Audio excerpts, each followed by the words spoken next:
So today I'm going to be talking about indicative conditionals strictly, and we can now be a bit more enlightened and say, oh, conditionals strictly, which has a good double entendre of being a bit of a ode to the beauty of strict conditional account. My own personal experience with it was kind of a dramatic experience in that I initially loved it, came to hate it, and then came to love it again. So I'll hopefully take you through that experience. So I'm going to start off talking about monotonic patterns and how they relate to the interpretation of O conditionals. Discuss some new data that seems to show that monotonic patterns are invalid in ways that we have yet to appreciate. And then give you a strict analysis that actually predicts this. So that will be a bit of a surprise. And then, depending on time, discuss a few interesting curiosities that arise when you tweak the analysis to capture other phenomena. So we have this familiar distinction between conditionals. I'm going to be looking primarily at O conditionals, and I'll be reserving my attention to simple past tense O conditionals, and temporarily set aside the X marked conditionals, but we'll return to them at the end when I discuss how to build that into the kind of system that I described. So antecedent strengthening is one example of a monotonic pattern. Many examples of it sound impeccable. So if you say, if Ali served tea, Chris came, it seems okay to infer. If Ali served tea and cake, Chris came. So that is a nice prediction if you validate antecedent strengthening. However, we all now know that there's also counterexamples to it. So if I say, if Ali served tea, Chris came, it doesn't seem to follow that if Ali served tea and didn't invite Chris, Chris came. All right, so these are classic style counterexamples. Antecedent strengthening is not the only monotonic pattern. SDA is another example of it. So this is a case where you can infer from a disjunctive antecedent, a conjunction of two conditionals. Many instances of it sound great. If Ali served tea or cake, Chris came. So if Ali served tea, Chris came. And if Ali served cake, Chris came. All right, so these sound excellent. We would like to predict that. But we also know that there's counterexamples to it. So this is tweaking a little bit counterexamples that exist in the literature, but if you say something like, if Ali served only tea or only cake, she served only cake. You don't want to then infer, so if Ali served only tea, she served only cake. All right, so again, just as with antecedent strengthening, we have some examples that seem compelling, we'd like to explain, but we also have counterexamples that we would like to capture as well. So more generally, if you want to explain what antecedent monotonicity is, it's something like the following. It's that conditional antecedents preserve consequence relations. So you saw that either with a conjunctive antecedent, moving from from A to A and B, or with a disjunction, moving from A or B to A or to B. As it turns out, transitivity is something that's also related to this. So transitivity and the assumption of the deduction of one direction of the deduction principle gives you transitivity, and contraposition is also implicated. So these inferences are often clustered together. It took me a while to actually figure out how exactly they're clustered together. Antecedent monotonicity also follows from contraposition and consequent monotonicity. I cited myself there, but I couldn't find, even as Newton and some of the other deep Bibles of conditional logic, couldn't really find this. But I'm not going to be directly discussing transitivity and contraposition today, but they exhibit all the same kinds of patterns that we've already seen. There's some compelling examples, some compelling counterexamples, and eventually when I present some new counterexamples, there'll also be parallel new counterexamples to these principles. So I just mentioned them to set them aside as part of what I'm discussing today. Well, many people have noted that an important feature of indicative conditionals is that they satisfy what you might call indicative felicity. So all accounts of these kind of monotonic patterns tend to start with this idea, which is that an indicative conditional is only felicitous in contexts where its antecedent is mutually supposed to be possible. So Stallnaker, Adams, Veltman, Gillis, and many others have highlighted this, and it's just motivated by the basic observation, which is if you rule out such as in 6a, Ali definitely did not serve T. The antecedent possibility, it is odd or infelicitous to follow up with Ali served T.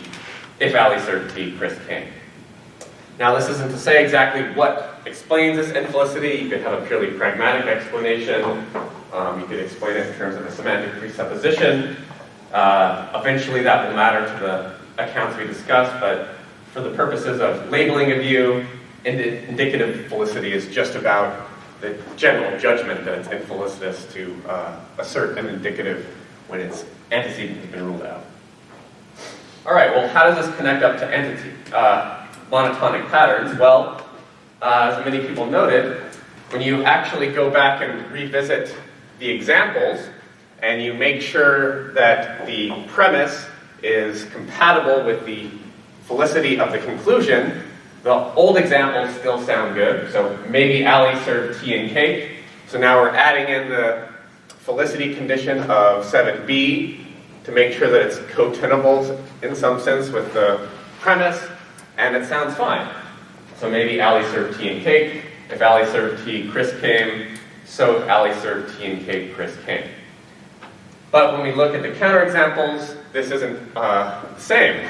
It looks as if when we say, maybe Ali served tea and didn't invite Chris, if Ali served tea, Chris came, all of a sudden seems no longer compelling. So this has been taken as evidence that it's indicative felicity which is primarily responsible for explaining away these counterexamples. And the same thing is observed with SDA patterns. So something like 9 sounds just fine when you add in the indicative felicity condition for the conclusion, but when we return to the counterexample, that is not observed. So maybe Ali served only tea. It doesn't seem to follow to say, but if Ali served only tea or only cake, she served only cake. Okay? So in some sense, actually what 10a seemed to be saying is denying that maybe Ali served only tea. Okay, so the generalization that emerged in the literature discussing these patterns is that monotonic patterns sound compelling only when indicative felicity of the conclusion is compatible with the truth of the premises. So that's basically the generalization that's emerged in the literature on this topic. And so we can say that argument pattern in general satisfies indicative felicity just in case the premises and conclusion satisfy indicative felicity. All right, so variably-strict accounts, such as Stallnaker's, have an explanation of this. They say the examples are semantically invalid, but pragmatically compelling. Stallnaker has a theory of reasonable inference, which goes along as follows. Basically, any context which is updated with a felicitous and true assertion of the premise is one where the conclusion is true and felicitous. And so what he's able to do is say, perhaps antecedent strengthening and SDA are not, strictly speaking, valid, but they can come out as a reasonable inference in this sense. The counterexamples exist quite reasonably because it's semantically invalid. And they do not sound pragmatically compelling because indicative felicity is not satisfied. So the variably-strict account has a clear prediction here, but what I want to highlight is that it says, anytime indicative felicity is satisfied, a monotonic pattern is going to sound compelling. And we'll see that the variably-strict analysis agrees with traditional strict analyses on this point. So a strict analysis says, the examples that we saw are compelling because monotonic patterns are semantically valid. The counterexamples sound bad because violation of this felicity constraint leads to, well, there's different stories about this. Veltman says a pragmatical infelicity, should say pragmatic infelicity. Gillis plays around with that view and the view that maybe it's a presupposition failure, and Wormbrod discusses the idea that it's equivocation via accommodation. But all of these accounts agree that any time indicative felicity is satisfied, a monotonic pattern is going to sound compelling. All right, so this is where the literature is in many respects. Just to sharpen the views that we're discussing, let's remind ourselves of the details of the basic variably-strict analysis, which says conditional is true, just in case it's true at a world relative to a selection function, just in case the most similar A worlds to W are B worlds. And you can build context sensitivity into this with respect to, especially for indicative conditionals, by selecting primarily antecedent worlds from the context set. All right, so that's Stalnaker's famous indicative conditional analysis.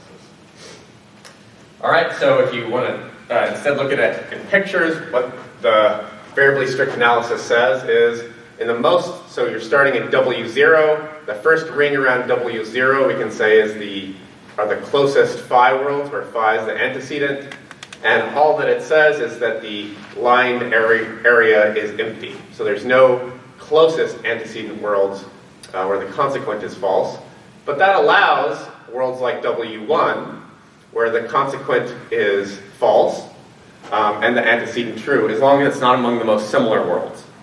And that explains why things like antecedent strengthening and SDA are invalid, because if you, let's say, that inner ring is the worlds where the most similar worlds where phi is true. If you then try and find the most similar worlds where phi and phi prime are true, you could be sent to the outer ring and all of a sudden have a world like W1 where the consequent is false. All right, so this semantically allows for the invalidity of monotonic patterns. The basic strict analysis is different. It just says a conditional is true just in case in all the accessible antecedent worlds, the consequent is true. And you can build context sensitivity in by assuming a particular interpretation of what the accessibility relation is, or in this case using an accessibility sphere, by saying that it's an information had by the conversationalists in W. So on this view, it's much simpler. You just say, look, anytime the antecedent is true, phi, you have to rule out any world where the consequent is false. And you can see then why antecedent strengthening and SDA come out valid, because it doesn't matter if you just go to phi and phi prime worlds, that's just going to be a subset of the blue top left quadrant. And so that's going to have to exclude any not psi worlds. All right, so the consensus seems to be that we have a debate between these two accounts. Both have a different account, but in some sense compatible with the data account. It says, look, we have compelling monotonic patterns that are better explained pragmatically. That's what the variably-strict analysis says.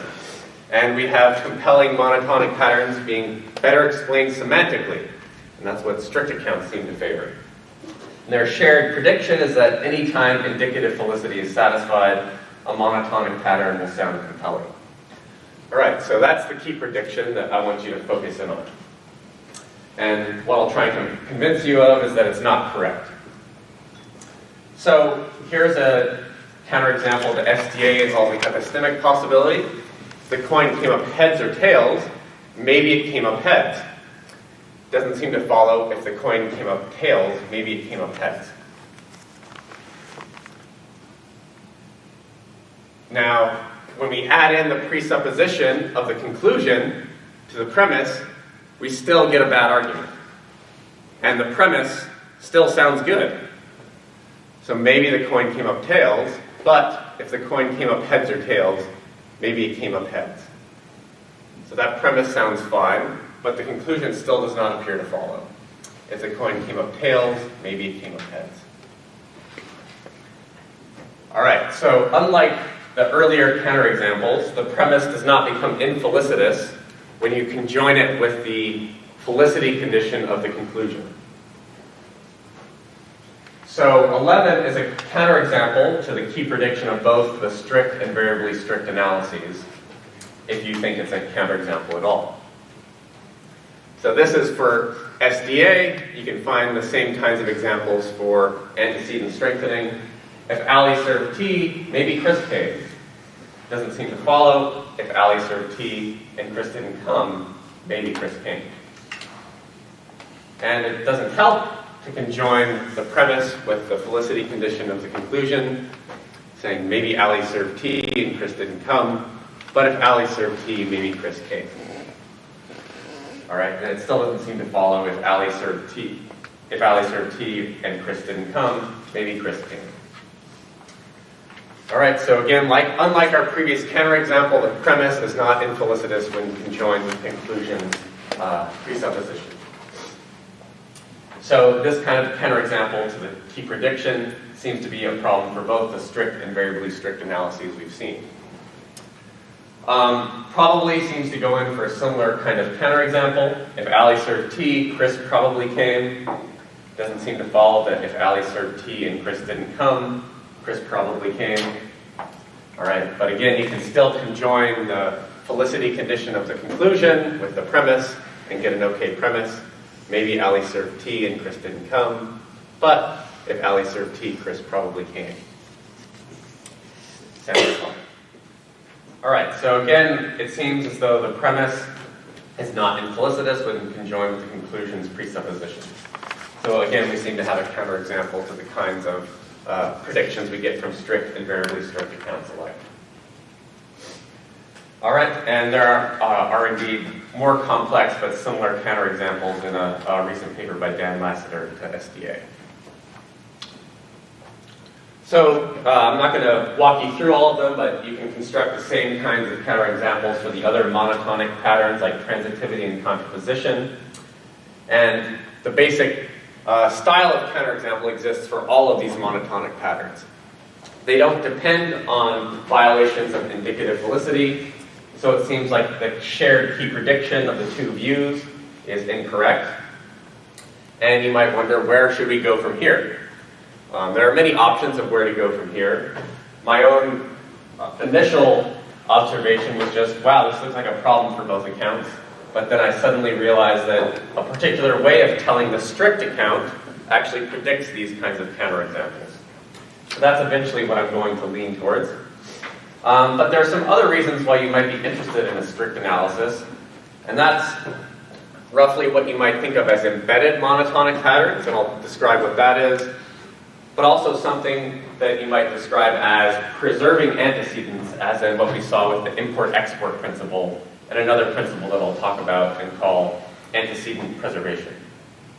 So just to warm you up to a strict analysis, I'll discuss those, and then go on to explain and present a particular strict analysis that predicts these kinds of counterexamples. So limited antecedent weakening just says that anytime you have if A then C and if B then C, you can conclude if A or B then C. And both strict and variably strict analyses predict this. And if you put this together with SDA, you get an equivalence between the two kinds of patterns. What does this predict? Well, all accounts also say that if you have two equivalent sentences, you can always replace them in the consequence of conditionals. So if you validate SDA, that means you can substitute these two patterns with each other in consequence, and you predict that you'll get something good. Now, admittedly, these examples will be a little bit complex, but they sound okay to me. If Ali served tea, then if Bill brought honey or Chris brought sugar, everyone was happy. Seems to follow, if Ali served tea, then if Bill brought honey, everyone was happy. All right, so this seems like a correct inference. It's easily predicted by a strict analysis that says, look, the things in the consequent are actually part of an equivalence, and you can always put something that's part of an equivalence in the consequent. All right, this is not an equivalence that you can easily predict on the variably strict account, in part because the variably strict account is pragmatic and requires that the conditional itself be asserted in order to get the kind of reasonable inference picture going. But the consequent conditionals are obviously not asserted. All right, so this is one, it's not a knockdown reason, but it's one reason to lean towards a strict account, or at least investigate it. And you can construct other kinds of embedded cases involving contraposition. Now, I did want to highlight that the old style counterexamples are still lurking here, so you can still say stuff like, if Chris came, then if Ali served only tea or only cake, she served only cake. Doesn't seem to follow if Chris came, then if Ali served only tea, she served only cake. Why is that important? Well, it's important because if you want to really spin the indicative Felicity explanation of why these are not bad, you're probably going to want to go for a semantic explanation because it's in an embedded context. So I think this is actually at least a defeasible reason in favor of exploring an account which captures indicative Felicity as a semantic presupposition rather than some kind of pragmatic Felicity. So these facts favor a strict analysis where indicative Felicity is treated as a semantic presupposition. All right, so the other kind of pattern that I wanted to highlight before moving on to an analysis is what I'm going to call a preserving antecedent kind of pattern. So one principle in this family is logical truth that says if you have A and you move to the consequent of the conditional and say B, then A stays around. So there's lots of examples of this that sound good. If Ali served T, then if Chris came, Ali served T. But there's also the familiar counterexamples. If the coin came up heads, then if the coin came up tails, it came up heads. Doesn't sound very good. You can explain both the example and the counterexample by a semantic approach that appeals to indicative Felicity. You can basically say, well, here's a problem with 20. The antecedent, if the coin came up tails, is not satisfied in that linguistic context. Why? Well, we've just conditionalized on the coin coming up heads. So there's no worlds around where the coin came up tails. So this is easy to, both this example and this counterexample are easy to explain on a strict analysis, less easy to explain on a variably-strict analysis. Now there are new counterexamples to this too. So here's an example. It's a little bit nuanced, but if the coin maybe came up heads, then if the coin came up tails, the coin maybe came up heads. To my ear, that does not sound like a particularly compelling truth. So this would suggest that even a strict analysis, which seems to generally predict that AP is valid, needs to account for these kinds of counterexamples. All right, the other kind of principle you might lump together here is import-export that Una discussed. So this just says that a conditional with a nested consequent is equivalent to a conjunctive antecedent conditional. If Ali bet, then if the coin came up heads, she won. Seems to follow if Ali bet, then the coin came up heads, she won. So there's no real explanation of this on a variably-strict analysis, but we can explain it on at least some versions of a strict analysis like the one I'll give you. Stefan actually has some interesting counterexamples of this principle that maybe we can talk about in Q&A if he's curious. All right, so let me sketch the basics of a strict analysis and explain why it captures what we had. So the classical picture about meaning and logic is that sentences refer to regions of logical space, and interpreters use utterances of them to shift around which logical space is region of logical space is being referred to. The dynamic picture, as we know, shifts things around a bit. It says instead we assign to each sentence a function which maps one information state to another. Here I'm just going to model information states simply as sets of worlds, and we are generally regarding that set of worlds as the mutual information. Now we're going to come back to exactly the interpretation of information states in a little bit, but that will be our starting point. So nothing so far that's particularly new. It just says atomic sentences update by eliminating worlds where they're false or keeping around worlds where they're true. Negation cuts out worlds where the scope is true. Conjunction is sequential update, and disjunction is union of updates. And then the basic logical notion in the system following Veltman is support rather than truth. It just says some information supports a sentence just in case all the information that sentence would provide is already in the information state itself. All right, so any information phi can provide is already part of S. So that's what's captured by saying that S updated with phi just gives you S back. So S is a fixed point with respect to phi.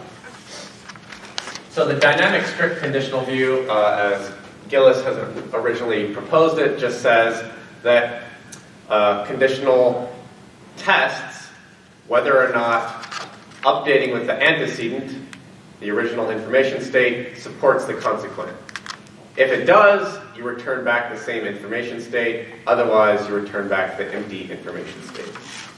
All right, so this simply says, or tests, that all phi worlds in S are psi worlds. So you can see how it's an instance of the strict account, even if it's not a truth conditional account. And epistemic modals have been added to this kind of general framework following Veltman. Diamond, or maybe in our case, says an information state S updated with maybe phi simply says that updating with phi does not give you the empty set. So there's some phi worlds around. By contrast, must phi simply says that tests that the information state already supports phi. All right, so all of the worlds are phi worlds. So these are non-descriptive in the sense that they do not point-wise eliminate worlds from the information state. All right, so that's the basic kind of analysis of the relevant components. But as I suggested, we need to add in presupposition to the picture. There's ways of doing this in a more sophisticated, more compositional fashion, but in the interest of just getting it up there quickly, you can simply add in another condition that says the whole update is undefined if there does not exist a world in the information state that makes the antecedent true. Now there's a couple of different ways of defining this that would initially get the job done in terms of explaining things. Another way that you could have done it is to require that, to say that if it's undefined, if S updated with the antecedent equals the empty set. But that turns out not to do the job for certain kinds of antecedents that are relevant. So, for example, if you look at a conditional like diamond A and not A, that doesn't lead to the empty set on this kind of account, but it does lead to a defective antecedent of a certain kind. All right, so that's why I've simply reformulated it in terms of requiring the antecedent, requiring that there be a world in the information state where the antecedent is true. All right, so the other important component is to go in for a Strawsonian account of consequence. What does the Strawsonian dynamic consequence relation say? Well, it says that an argument is, from phi 1 through phi n to psi is valid just in case, no matter what information state you start in, if you have a defined information state at the end of the argument and the premises together with the original information support the conclusion, then you have a valid argument. All right, so there's various different ways of capturing this, but it's been used in a number of different contexts. As it turns out, if you didn't really go in for a Strawsonian account, nothing would be valid in the system because you can always take a conditional and find an antecedent that doesn't have a presupposition that's satisfiable, and then it's a counterexample to every logical principle. So you really do need to use a Strawsonian account to have any logical validities. All right, so this captures the old counterexamples in a fairly straightforward way. So in 3a, if Ali served T, Chris came. As we noted, it doesn't seem to follow that if Ali served T and didn't invite Chris, Chris came. So we start off in an information state. Here I just use the capital to indicate that that sentence is true, a lowercase to indicate that it's false. So this is a world where Ali served T, invited Chris, that's the I, and Chris came, that's the C. There's another world where Ali didn't serve T, did invite Chris, and Chris came. And finally, a world where none of the three are true. I'm taking as contextually excluded by the background context in these examples that, for example, it can't be true that Ali served T, didn't invite Chris, and Chris didn't come.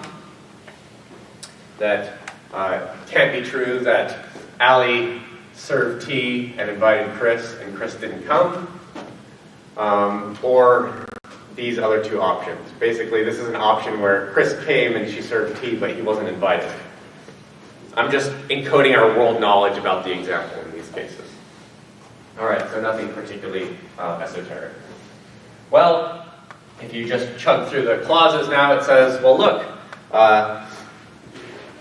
in this case, we see that the information state just described, together with the information that Ali served T, supports the conclusion that Chris came.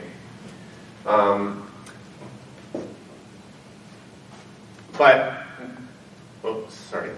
This should say, this is perfectly defined, but what's not defined is if we add in the conjunctive antecedent in the conclusion. All right, so the premise is perfectly defined, but the conclusion is not going to be defined.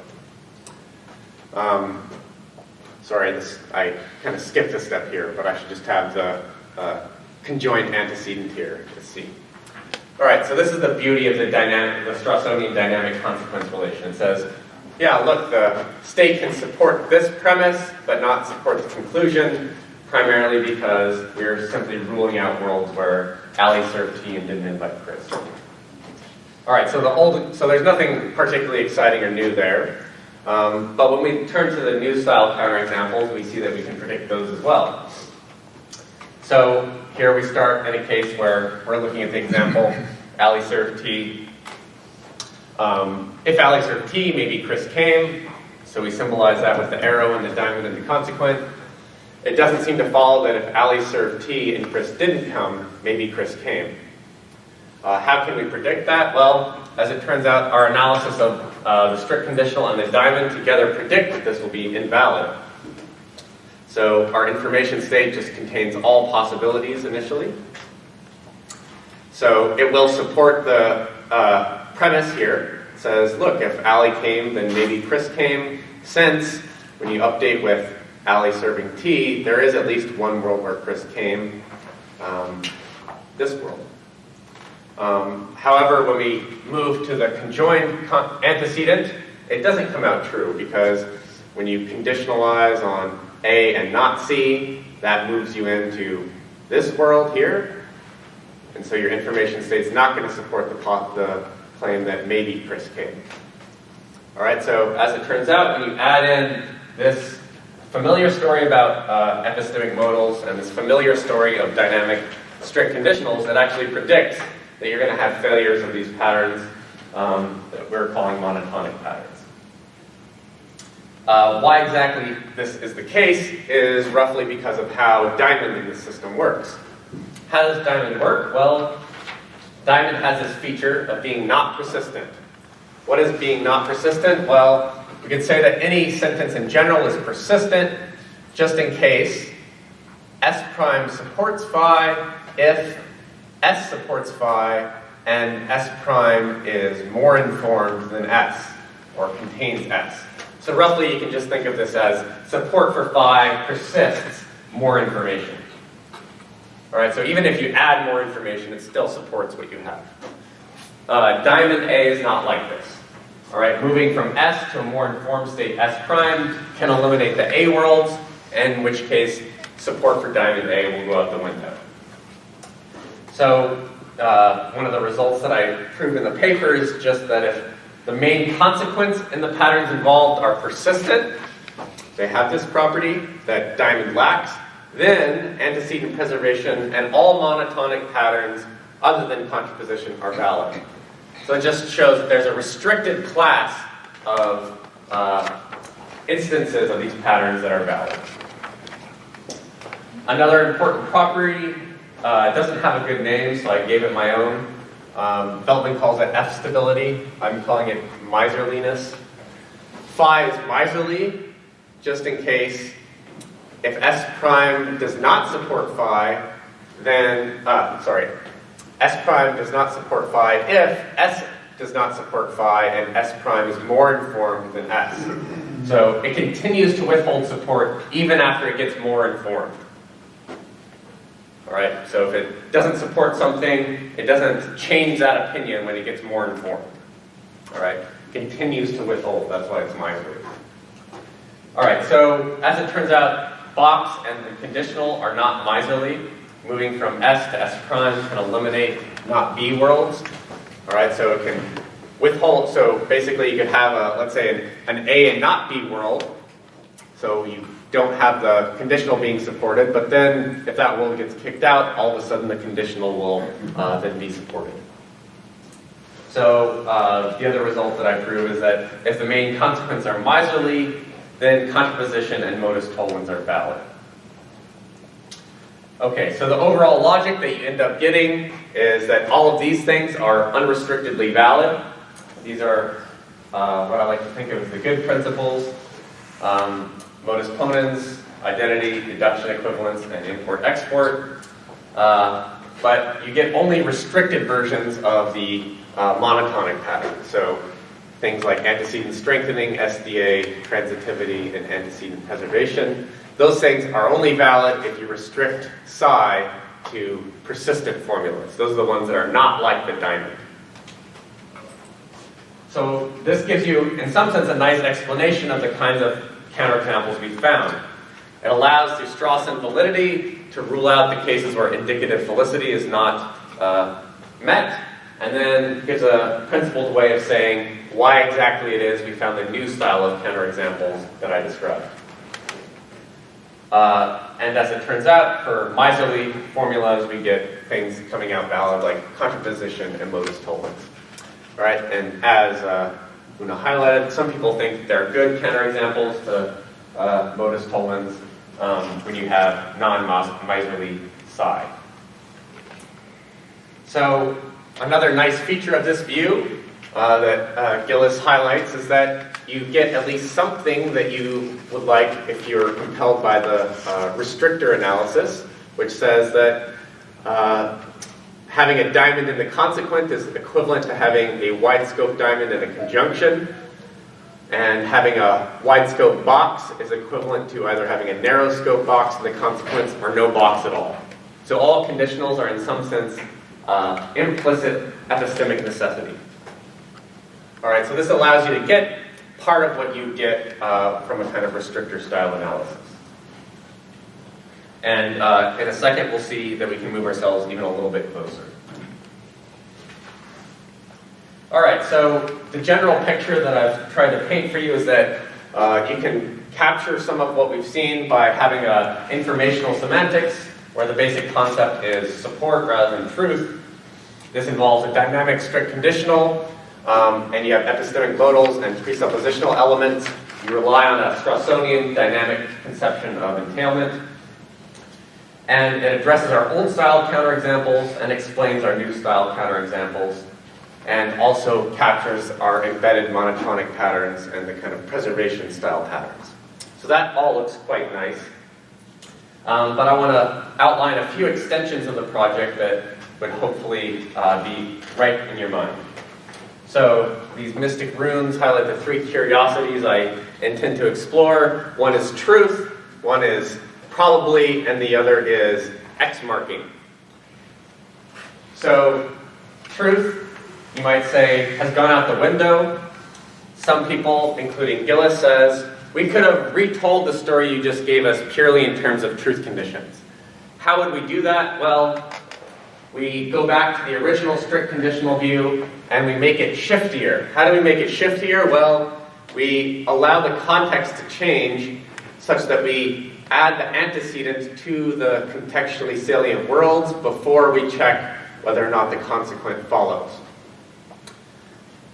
One necessary assumption of this kind of view is that if you want modus ponens to come out valid, you have to require that every evaluation world, W, is such that it's in the contextually salient worlds. So this is an assumption which you don't have to make if you go for the informational dynamic version that I sketched. So I'll argue that this assumption is actually inconsistent, really, with interpreting or applying this as our agent's information. This is a point that Kratzer has made in her own discussion of epistemic modals. So that interpretation, I think, is essential just for some basic applications. So just to walk you through a basic application, suppose Chris had a brief glimpse at two shapes, X and Y. She thinks there is both a triangle and a square. Given Chris's information, it's correct for her to believe or assert if X is a triangle, Y is a square. All right? This seems like a correct judgment, but note I haven't told you anything about what the actual world is like. So this is just a judgment about what her information supports. Now if I come along and tell you As it turns out, both x and y are squares. Well, given Chris's information and the actual state of things, is it correct for her to assert or believe 23? This is where things get tricky. This is, in some sense, like the overhearing examples in the epistemic modals literature.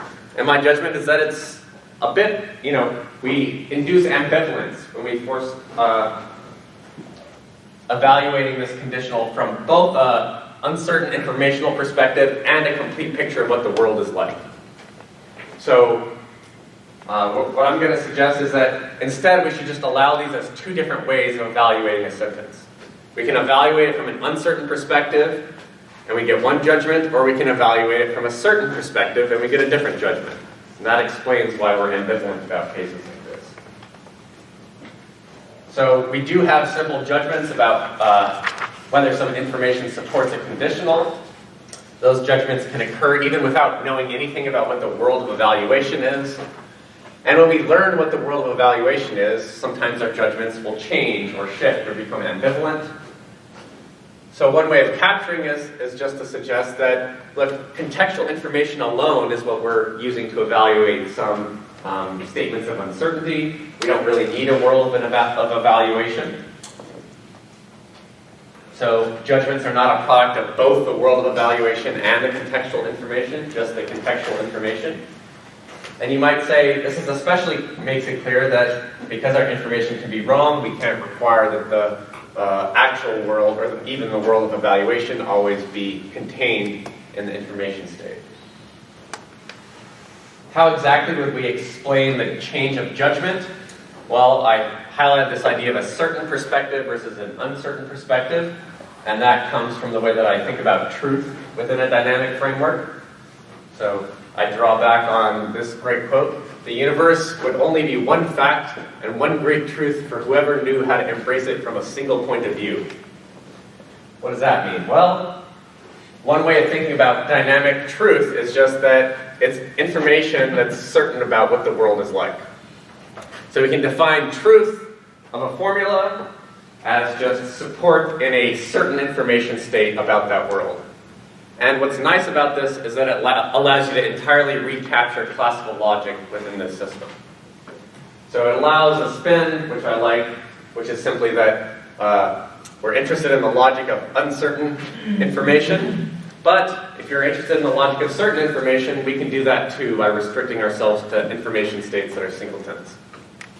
And indeed, you can reconstruct classical logic in this way. All right, so sentences can be evaluated from a range of these uncertain perspectives, as we saw in the Chris example. And that's a matter of information supporting a sentence.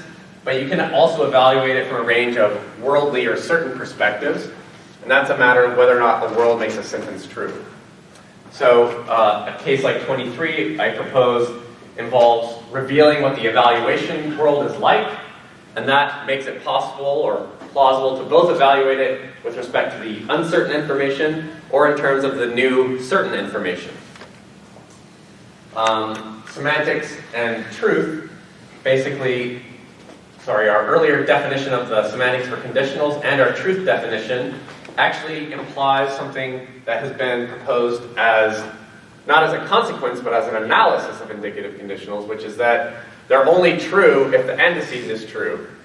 So the truth conditions that result because of the presupposition on my account and my definition of truth is that the conditional is true in a world if the conjunction is true in that world, and false if the corresponding conjunction with the negated consequent is true, and it's otherwise undefined.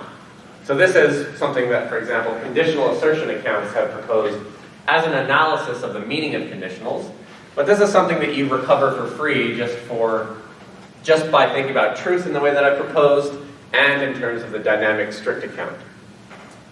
So I think this helps in trying to understand our judgments about indicative conditionals and when they're acceptable, but it turns out to also be useful for defining the way that they interact with certain operators. So the interaction of quantificational operators and conditionals entails a choice. We can either decide that if clauses are merely restrictors, as Lewis and Kratzer proposed, Or, as people have highlighted, another option is to say that they have trivalent truth conditions. So that is something that's been explored most recently by Q-Team. But the problem with it is that if you base it on a trivalent semantics that takes that as a basic semantic meaning for a conditional, you end up with a terrible logic.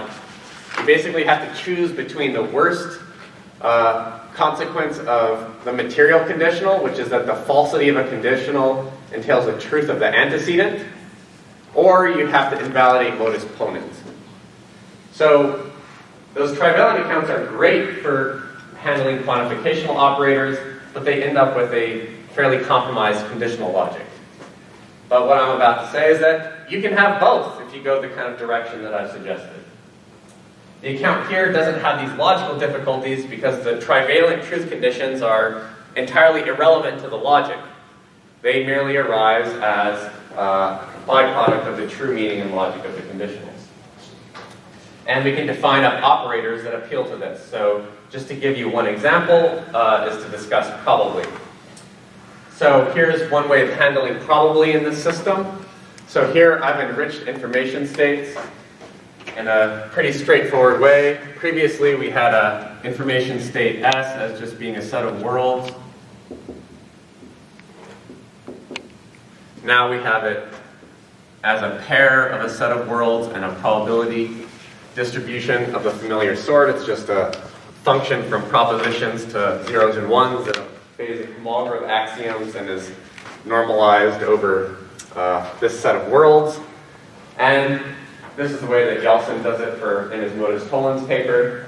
But we can crucially add to our clause for it that when you evaluate a probably claim, instead of just asking whether or not most of the worlds are phi worlds, instead what you're doing is testing that most of the worlds are phi worlds, assuming the sentence has a truth value.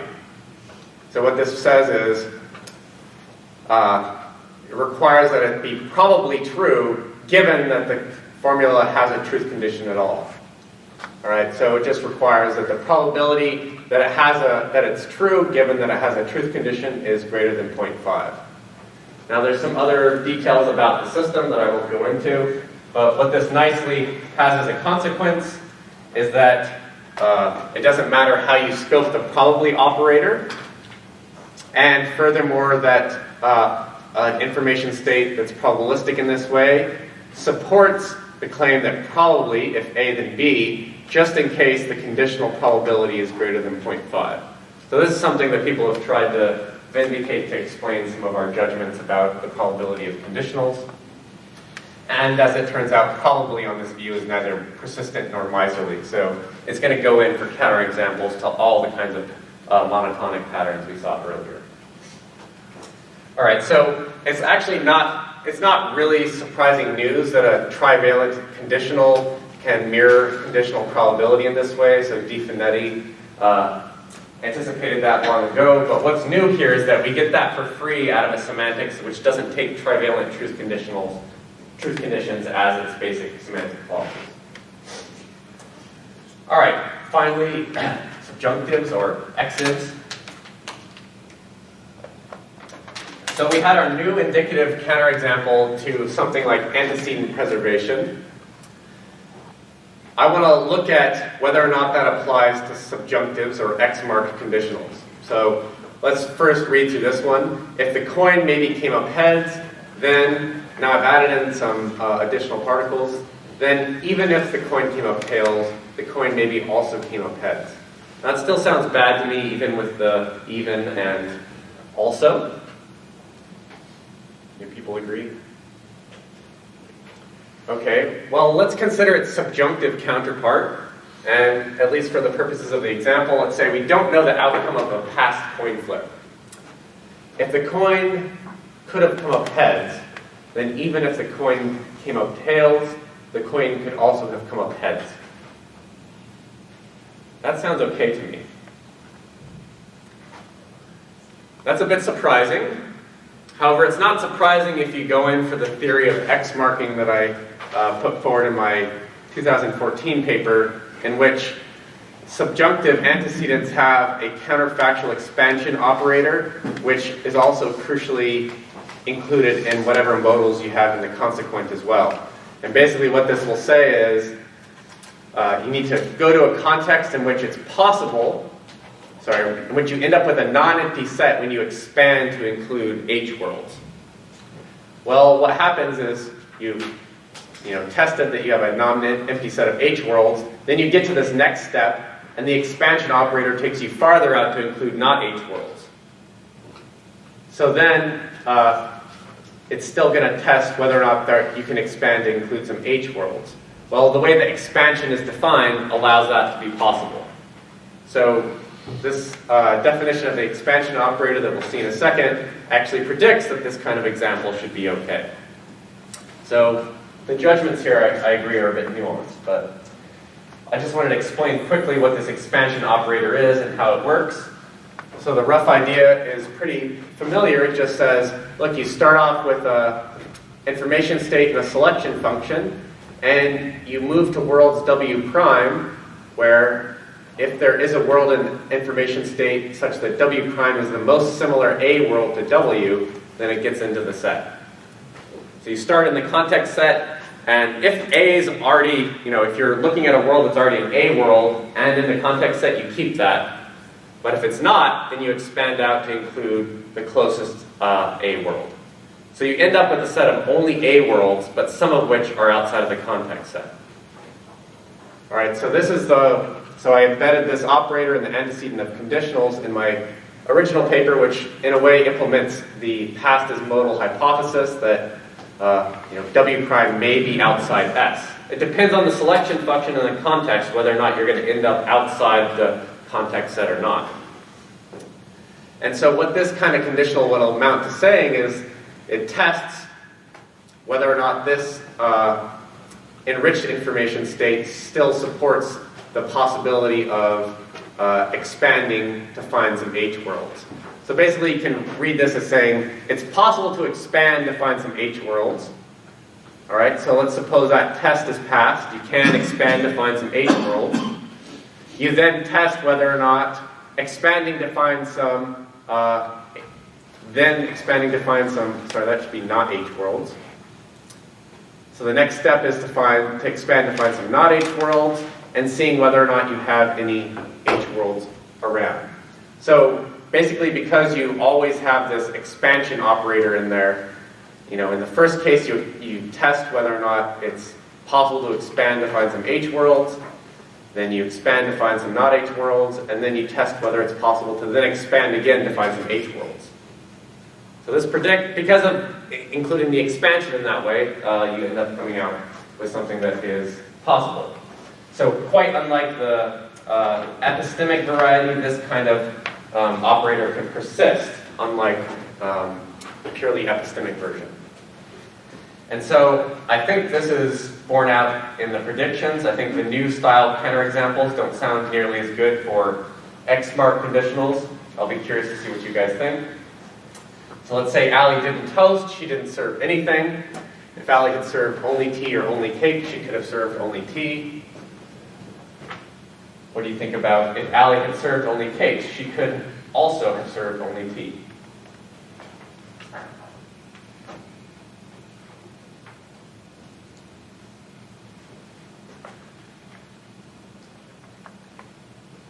Can we say more than yes or no?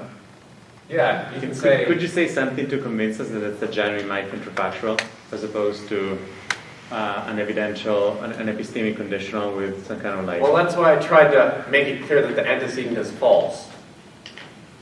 So as long as you're getting a restricted reading of the could, it has to be non-epistemic. But maybe you're just not getting a restricted reading of the could.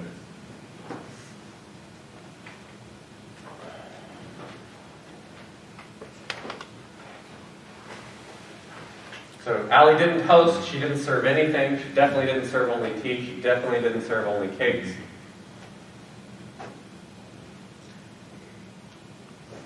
So B sounds fine to me, so I can accommodate the reading. Yeah, that's where I am as well. So they're at least much better than the indicative counterparts. that's all that I want to say. So I want to conclude there and just say we have some new counterexamples to the monotonic patterns that satisfy indicative Felicity. It's a problem for our traditional strict and variably strict accounts. A presuppositional dynamic strict account, in fact, provides a compelling diagnosis of both and provides some promising extensions to understanding the trivalent truth conditions of indicatives, the modal quantifier conditional interaction, and the unified treatment of O and X marked conditionals. So I'll leave it there. Thanks.